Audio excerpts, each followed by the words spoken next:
Hello everyone. तो इस video में हम बिहार के एक प्रमुख व्यक्तित्व डॉक्टर सच्चिदानंद सिन्हा के बारे में जानेंगे। तो ये थे संविधान सभा के प्रथम अध्यक्ष।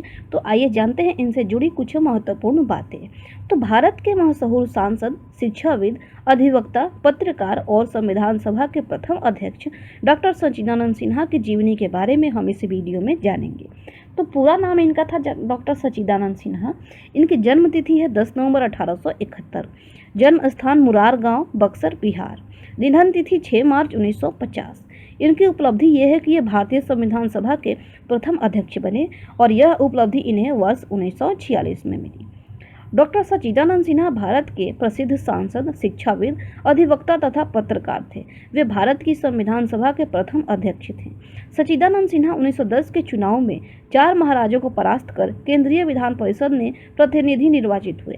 वे प्रिवी काउंसिल के सदस्य भी थे। 10 नवंबर 1871 को बक्सर जिले के चौगाई प्रखंड के मुरार गांव में एक कायस्थ परिवार में पैदा हुए डॉक्टर सच्चिदानंद सिन्हा ने प्राथमिक शिक्षा गांव में ही हासिल की। बचपन से ही ये पढ़ने में बहुत जहीन थे।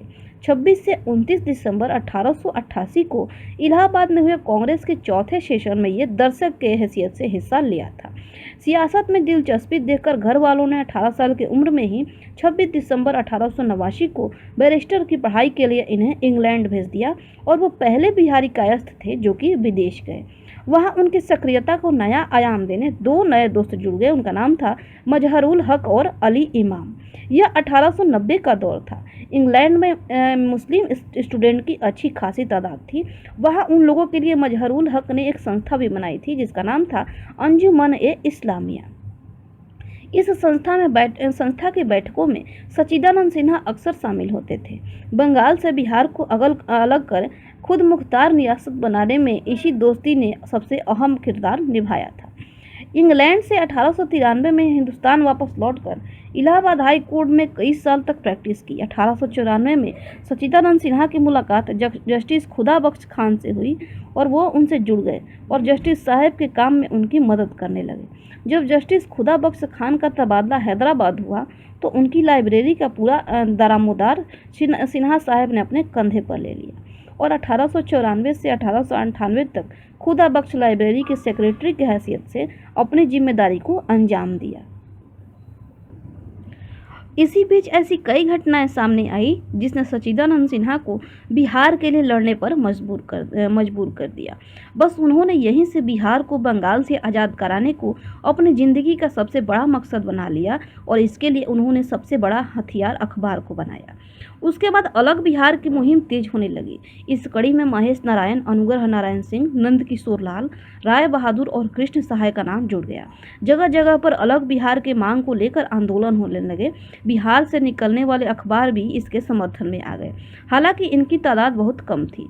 बंगाली अखबार अलग बिहार का विरोध करते थे। उन दिनों सिर्फ द बिहार हेराल्ड अखबार था जिसके एडिटर गुरु प्रसाद सेन थे। उस वक्त यह एक यही अंग्रेजी अखबार था जो किसी बिहारी की निगरानी में था। इसलिए 1894 में सच्चिदानंद सिन्हा ने द बिहार टाइम्स के नाम से एक अंग्रेजी अखबार निकाला जो 1906 के बाद बिहारी के नाम से जाना गया। सच्चिदानंद सिन्हा कई सालों तक महेश नारायण के साथ इस अखबार के एडिटर रहे और इसके जरिए से उन्होंने अलग रियासत बिहार के लिए मुहिम छेड़ी। उन्होंने हिंदू मुसलमान को बिहार के नाम एक होने की लगातार अपील की। नंद किशोर लाल के साथ मिलकर सिन्हा साहब ने बंगाल लेफ्टिनेंट गवर्नर को मेमोरेंडम भेजकर बिहार की अलग रियासत की मांग भी की।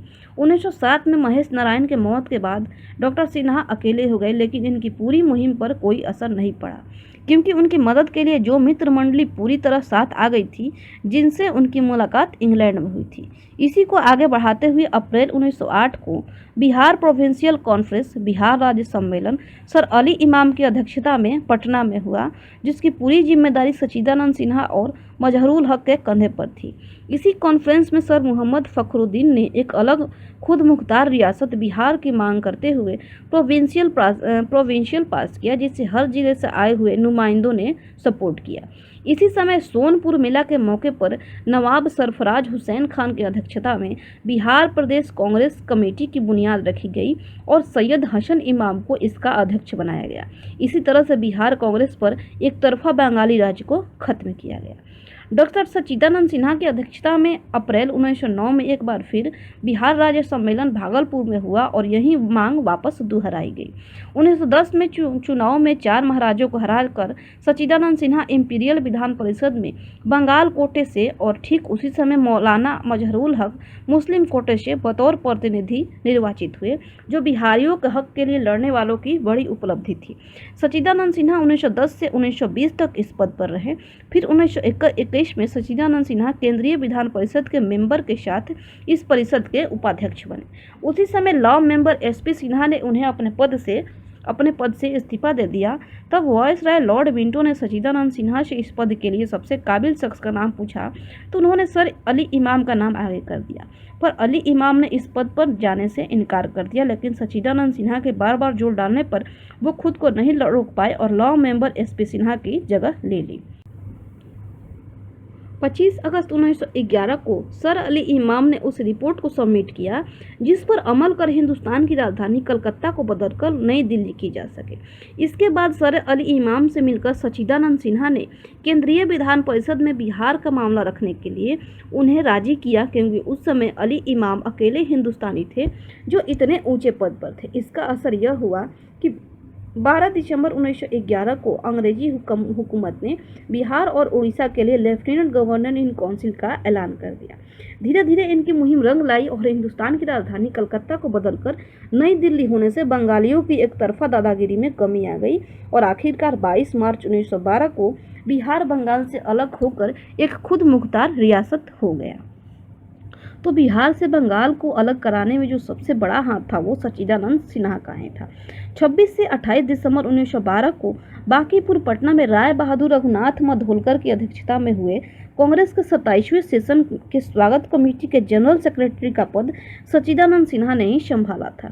1916 से 1920 तक बिहार प्रदेश कांग्रेस कमेटी के अध्यक्ष रहे। डॉक्टर सच्चिदानंद सिन्हा 1899 से 1920 तक कांग्रेस के सदस्य रहे और उन्होंने होम रूल लीग आंदोलन में खुलकर हिस्सा लिया। 1914 में कांग्रेस के डेलीगेट के तौर पर यूरोप के दौरे पर गए। हालांकि 1927 और 1933 में अपने निजी खर्चे पर यूरोप के दौरे पर भी गए थे। इसी बीच 1918 में सच्चिदानंद सिन्हा ने सैयद हसन इमाम के साथ मिलकर एक अंग्रेजी अखबार सर्चलाइट निकाला, क्योंकि उनकी निगरानी में चलने वाला हिंदुस्तान रिव्यू फंड की कमी की वजह से बंद हो गया था। 1921 में डॉक्टर सिन्हा अर्थ सचिव और कानून मंत्री 5 साल के लिए बनाए गए और इसी तरह वो पहले हिंदुस्तानी बने जो इस पद पर पहुंचे। इसी दौरान वो पटना विश्वविद्यालय के उप कुलपति पद पर नियुक्त हुए और इस पद पर वो 8 साल तक रहे। डॉक्टर सच्चिदानंद सिन्हा द्वारा अपनी पत्नी स्वर्गीय राधिका सिन्हा की याद में सिन्हा लाइब्रेरी की बुनियाद 1924 में डाली गई। डॉक्टर सिन्हा ने इसकी स्थापना लोगों के मानसिक, बौद्धिक और शैक्षणिक विकास के लिए की थी। डॉक्टर सिन्हा ने 10 मार्च 1926 को एक ट्रस्ट की स्थापना कर लाइब्रेरी के संचालन का जिम्मा उसे सौंप दिया। इस ट्रस्ट के सदस्यों में माननीय मुख्य न्यायाधीश, मुख्यमंत्री, शिक्षा मंत्री, पटना विश्वविद्यालय के उप कुलपति और उस समय के कई गणमान्य व्यक्ति आजीवन सदस्य बनाए गए। डॉक्टर सिन्हा को कोई औलाद नहीं थी। उन्होंने अपने मित्र के बेटे को गोद लिया था। उनके दत्तक पुत्र अवैतनिक सचिव बनाए गए। ट्रस्ट डीड में इस बात की व्यवस्था की गई थी परिवार का सदस्य ही सचिव बने और सारे कार्यों का संचालन वही करे। 1929 में दिल्ली में ऑल इंडिया कायस्थ कॉन्फ्रेंस में डॉक्टर सच्चिदानंद सिन्हा की अध्यक्षता में संपन्न हुई। डॉक्टर सच्चिदानंद सिन्हा ने एक किताब 2 जिल्द में लिखी थी जिसका नाम था एमिनेंट बिहार कंटेम्पोररीज और दूसरा किताब था वो था सम एमिनेंट इंडियन कंटेम्पोररीज। तो ये जो किताब है ये दोनों 1944 में प्रकाशित हुई थी। 9 दिसंबर 1946 को जब भारत के लिए संविधान का निर्माण प्रारंभ हुआ तो तजुर्बा और काबिलियत को नज़र में रखते हुए डॉक्टर सच्चिदानंद सिन्हा गठित सभा के अध्यक्ष बनाए गए। दुर्भाग्य से जब संविधान की मूल प्रति तैयार हुई तब उनकी तबीयत खराब हो गई थी। तब उनके हस्ताक्षर के लिए मूल प्रति को दिल्ली से विशेष विमान से पटना लाया गया। 14 फरवरी 1950 को इन्होंने संविधान सभा की मूल प्रति पर डॉक्टर राजेंद्र प्रसाद के सामने दस्तखत किया। इस समय वो भारत के सबसे बुजुर्ग लीडर थे। 6 मार्च 1950 को 79 साल की उम्र में डॉक्टर सच्चिदानंद सिन्हा साहब की मौत हो गई। तो अब कुछ इस पर सच्चिदानंद सिन्हा से जुड़े जो प्रश्न है, कुछ परीक्षाओं में ये प्रश्न पूछे गए हैं वो देख लेते हैं। तो डॉक्टर सच्चिदानंद सिन्हा ने कब से कब तक खुदा बख्श लाइब्रेरी के सेक्रेटरी के पद पर काम किया था? तो 1894 से लेकर 1898 तक। दूसरा प्रश्न है, भारतीय संविधान सभा के प्रथम अध्यक्ष कौन थे? तो ये प्रश्न बार बार पूछा जाता है और ये एक बिहारी थे, तो बिहार के एग्जाम्स में भी ऐसे प्रश्न पूछा जाता है। तो ये संविधान सभा के प्रथम अध्यक्ष कौन थे? तो वो थे डॉक्टर सच्चिदानंद सिन्हा। डॉक्टर सच्चिदानंद सिन्हा भारतीय संविधान सभा का प्रथम अध्यक्ष कब नियुक्त किया गया? तो 9 दिसंबर 1946 को नियुक्त किया गया था। डॉक्टर सिन्हा को कितने सालों के लिए अर्थ सचिव और कानून मंत्री बनाया गया? तो उन्हें 5 सालों के लिए अर्थ सचिव और कानून मंत्री बनाया गया था। 27वें सेशन के स्वागत कमेटी के जनरल सेक्रेटरी का पद किसने संभाला था? तो वो डॉक्टर सच्चिदानंद सिन्हा ने संभाला था। तो ये थी डॉक्टर सच्चिदानंद सिन्हा से जुड़ी कुछ महत्वपूर्ण जानकारियाँ। उम्मीद करते हैं ये वीडियो आपको पसंद आया होगा। वीडियो देखने के लिए आपका बहुत बहुत धन्यवाद।